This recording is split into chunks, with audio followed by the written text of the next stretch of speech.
So I'm just about done bucking this tree, and one thing it got me thinking is, where's the stump? Here's the log. Should be somewhere in line with that. If you look around, nothing. Nothing at all. And then look up, and there it is. It fell right from there. Crazy. So I'm making these videos to learn, and I'm glad I stopped and watched the video before continuing to buck the tree. So yeah, if you're trying to learn how to buck, go to something by Ben Scott or anybody but me. Anyway, while I was reviewing some videos on bucking, I think I came up with two ideas on why the Timbersports chop is better than the over-the-shoulder chop. And I think it comes down to safety and fatigue management. So I'll talk fatigue management first. The over-the-shoulder chop is going to preferentially fatigue one side of the obliques or one side of the abs.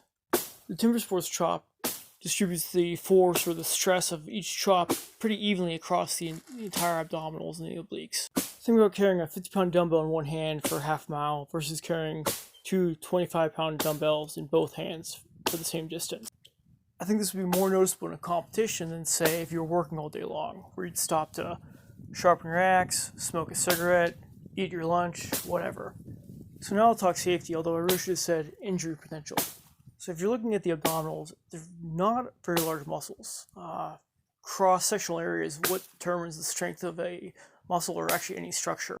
And the abdominals are pretty thin. Now, if you're swinging a 3 to 3.5, maybe 4-pound axe, this isn't a huge deal.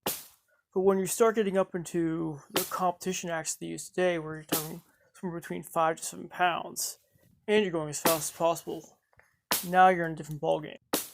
I actually like the analogy of a baseball throw to the over-the-shoulder chop here. And if you look at professional baseball players, they actually have a much higher incidence of oblique strains than just about any other sport. The other injury I'd look at with the over-the-shoulder chop is the potential for spinal injury. I think Ben Scott actually brought this up in a video, how golfers are more prone to spinal injuries. And then there's the question of, why didn't this affect the loggers back in the day?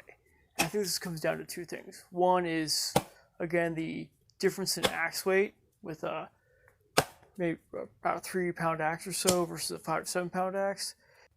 Two is that this was a job. The company didn't care if you were hurt. You either came out and did your work or they fired you, and they'd find somebody else to take your job. Anyway, that's my thoughts on this. I could probably do a longer video if anyone has any interest. Just leave me a note in the comments. And I hope you got something out of this.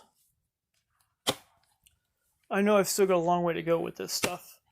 But hopefully this video here at the end looks slightly better than the video at the beginning. So if you made it this far, all I gotta say is, thanks for watching.